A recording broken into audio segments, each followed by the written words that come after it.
Hi, and welcome to this live reading from Joined Book 1 by Mara Gann, and this is presented by Itsy Bitsy Book Bits. She is the raven, and she is the wanderer. Chaos dwells in darkness while an ancient lady fights. She is the one soul created to save the galaxy, and swallowed by shadows in the ultimate price. The Prophecy. Prologue. It was a rather startling revelation to note that planet-wide destruction was, objectively speaking, gorgeous. I know that sounds weird, but the fireballs raining down on the valley below me were surprisingly pretty, like rainbows. I couldn't even be bitter about it. Bitter was a bland and wise emotion, one that involved thought and careful consideration. I had no such coherence. All I had was awe and fear, in no particular order, all blended together like a merry-go-round that had spun out of control. Maybe not a merry-go-round. Maybe one of those horrid Spinotron rides where you went inside this room and it spun in circles so fast that you were pinned down until someone threw up and the vomit stuck to the wall. Not that I'd know, since I'd never been allowed on either one, but I'd read about them. Merry-go-rounds sounded somewhat boring, and the Spinotrons sounded horrible, and I didn't really want to go on either one. Although I wouldn't have minded being afforded the opportunity to try it, at least even if it was boring or horrible. I imagined that the scene before me was a lot like that Spinotron. Pretty and nauseating and horrible. But a lot worse. Much, much worse. But it really was pretty. Bright reds and oranges streaking across the sky, tiny embers floating in the air, little bits of green and blue and purple, all that remained of the city in the distance. And it was all surprisingly quiet. The monastery and surrounding forest were utterly silent, something that never happened, particularly to my attuned ears and senses. But it was completely, utterly, horribly silent. The kind of silent that's unnatural, not the pretty kind like with snow, although snow was something else I'd only read about, so I wouldn't really know. Halia didn't get snow, and I wasn't allowed off the planet. No, this quiet was deafening in a horrible way. Nauseating and horrible. The destruction hadn't quite reached me yet, but it would. It surrounded our little hillside monastery, and there was nowhere for me to go. I was well aware that I was in shock, but really, how were you supposed to react when the sky was throwing volcanoes at you? Was there a rule book for this sort of thing? I'd been trained in all sorts of political and diplomatic scenarios, but this was hardly any of those things. I knew how to greet diplomats, listen patiently, discuss treaties, offer alternatives, that sort of thing. I even knew quite a bit about interstellar law, which was pretty good for an 11-year-old. But genocide. Genocide was new, even for a galaxy as screwed up as ours was. A species here, a race there, but never a planet. Did the word genocide even apply when a whole planet was being eradicated? Did we need to invent a new word for what was being done to my home? Somehow, planeticide sounded ridiculous and insufficient. But then I doubted a word would ever exist that could quite convey the present situation. Language just didn't have that kind of depth. Emotions, though. Images, feelings, that could do it. Except my species was the only one in the galaxy capable of sensing another's emotions. But that wouldn't matter much once this destruction was over. Words would be all that were left. I must have lost consciousness. The window had blasted inward, lifting me off my feet and slamming me into the bookcase. I remembered the pain of a million tiny glass shards digging into my back and the crack of my skull as I hit the wooden frame of the shelf. But then, nothing. I slowly came awake, taking stock of my body, and winced as I felt what must be glass shards still sticking out of my back. My mouth tasted coppery like blood, and oh lordy did I have a headache. I gingerly touched the throbbing area at the base of my skull, and my fingers came away red and sticky. Great. I hated blood. I wasn't good with blood. Blood needed to remain inside the body, not seep out of it, leaking all over the floor. I took a slow, steady breath and closed my eyes, trying to calm down. It's just blood, I thought. I forced myself to find that mental calm that was such a vigorous part of my diplomatic training. Focus on what you have to do. I was awake. I was conscious. I was breathing. Clearly, all of this was good. I could surely manage to not throw up from a little blood. Just to be certain, I didn't look as I wiped my fingers on the carpet, trying to rid my hands of the evidence. Anin had taught me to steel my nerves. Ina had taught me patience, and Maleka had taught me to focus. I drew on their lessons and tried to calm myself. The Maleka. My eyes suddenly shot back open as I remembered them. Standing swiftly, I winced briefly at the pain and dizziness, but fought it off as I ran to the open window. Well, open. The window was, more precisely, gone, as was the forest. I bit my lip to keep the sob inside my burning chest. There was no way the Maleka would have survived. The forest was nothing but ashes and smoke, a smoldering campfire of the beautiful green it had once been. Every spare moment of joy I'd ever experienced had been there. With my tiny friends, I had climbed trees, listened to the wind, and understood the animals.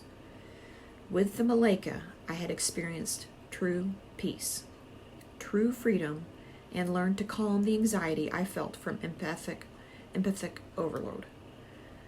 The ancient cedar forest wasn't the only thing that had been razed. The monastery I lived in was perched on a hill overlooking the village and the valleys in the distance. Beautiful rolling hills, some forested and some grassland for farms, stretched as far as the eye could see. Little cottages and fences dotted the landscape, but there was little to see but pastoral peace and beauty. All of that was gone. The sky was crimson with fire. You know how sunsets look on particularly hot days? That part near the sun that gets all wavy-lined and fiery? That was what the entire sky looked like. Fire rained down like shooting stars, leaving gaping holes in the earth and changing the landscape. The air reeked of toxic smoke and chemicals that I couldn't identify.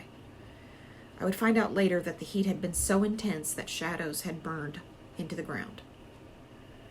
From my vantage point on the hill, I could also see something else I wish I hadn't.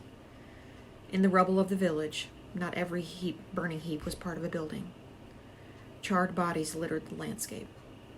Animals, humans, no one had escaped below.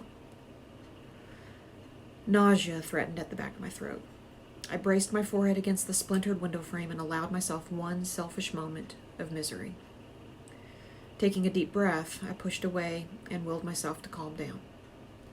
The Maleka had taught me to focus, and focus I would. I would steel my nerves and get through this. I was the heir to an entire galaxy, a leader, and no decent leader fell apart when things were crumbling. Leaders who found themselves in desperate situations did what they could to salvage those situations. From one of the other windows, I saw something that spurred me to action. While the initial blast to the village had leveled much of the town center, the effects continued to ripple outward. But some people were still alive. Desperate survivors tried to stamp out the furious flames to save their belongings, or their loved ones. Some were merely staring at the chaos, while others screamed in agony. Amid the fiery rain that continued to fall, I clenched my teeth. Maybe I didn't have much time, but I wasn't leaving without every last survivor I could find. Halia might be lost, but we would survive. Chapter 1. 9 years later, in another part of the galaxy. He's what? A mercenary. You hired a mercenary to be the heir's bodyguard? From my place behind the wall, with the conference room's door slightly cracked, I could almost hear Signey's jaw hit the floor. I would have been surprised too had I not known this was coming. I stood still in the next room, careful not to move or even breathe too loudly. My hearing was exceptional, what with these pointy Hellion ears, but Koss's senses and abilities made him practically omnipotent. The man was insane. Thanks to him, I swear I'd spent most of the past 9 years honing my sneaking around skills to such an extent that I could probably sneak into the royal treasury all by myself.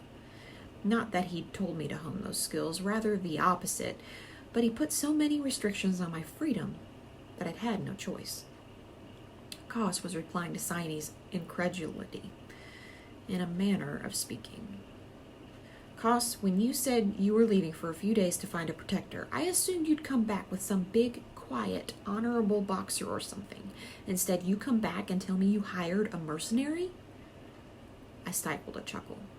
Signey was about to get even more indignant when she learned exactly who Koss had hired. Not just any mercenary. I hired Perseus.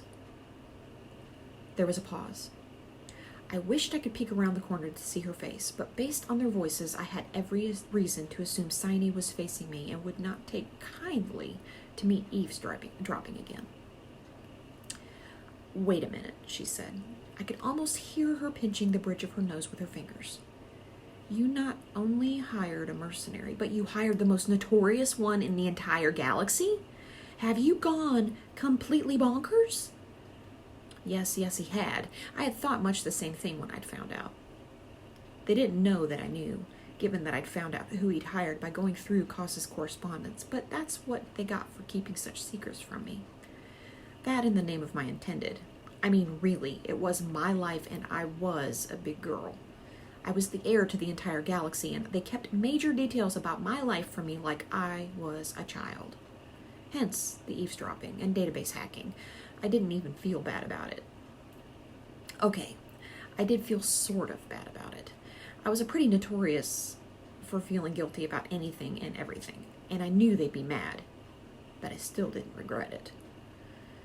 I sensed an unusual flicker of emotion from Signey. As one of the Musai, the royal guardians on our floating city station in space, she had an incredible amount of control over her thoughts and emotions, something for which I was grateful, with the way my abilities had been spiraling out of control lately. But I could occasionally get snippets from her and the other guards. Wait a sec. This isn't the same Perseus who had a rage and... The one and only, Koss replied, his deep voice surprisingly cheerful. I dare say the name has become unpopular in the past several years. Koss, you can't be serious, Signey snapped. Mathans are insane. Perseus is the most insane. Most Mathans come out of their rages. Perseus didn't. Doesn't that worry you? I think you'll find he's really quite calm when you meet him, Koss said dryly. His eyes have never returned to normal, that much is true, but I dare say he is not in a permanent state of rage. I had only gleaned a little since finding out my protector's identity, but even I had heard of Perseus. He was from the planet Mathos, a world about little which was known except that its people were incredibly strong and powerful, and prone to rather destructive fits of temper. Rages, they called them. Everyone gets angry. Mathans, however, entered a different brain cycle, much the way most of us fall asleep. Their eyes dilated and their tempers took over completely, and usually they left an incredible amount of destruction in their wake. Perseus had apparently entered a rage state, his first ever as a boy, and never quite come out of it. He was the only Mathan known to have gained partial control over his rages, given that he was in a permanent state of one, and this automatically made him more feared than other Mathans.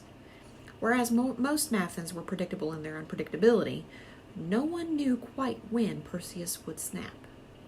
And snap he most likely would someday. What can I say? Koss said. The Oracle said he was the one. I tracked him to a bar on Croy a few days ago, pitched the job, and he said he would do it. He said he had some loose ends to take care of, but he'll be here tonight, I should think. You found him on Croy? In a bar? Signy asked. There was a slight thunk, like the sound of someone sitting. Good God. I could understand her opposition to that notion, given the reputation of that planet. On Croy, women were just toys, bait for men, and even worse, the women seemed to prefer it that way. No women teachers, no women scientists, no women politicians, nada. It was depressing and offensive, to say the least. I wasn't thrilled my future protector had been on that planet either, but given his profession, I was willing to give him the benefit of the doubt. But if he was a sexist pig, boy, were we going to have problems.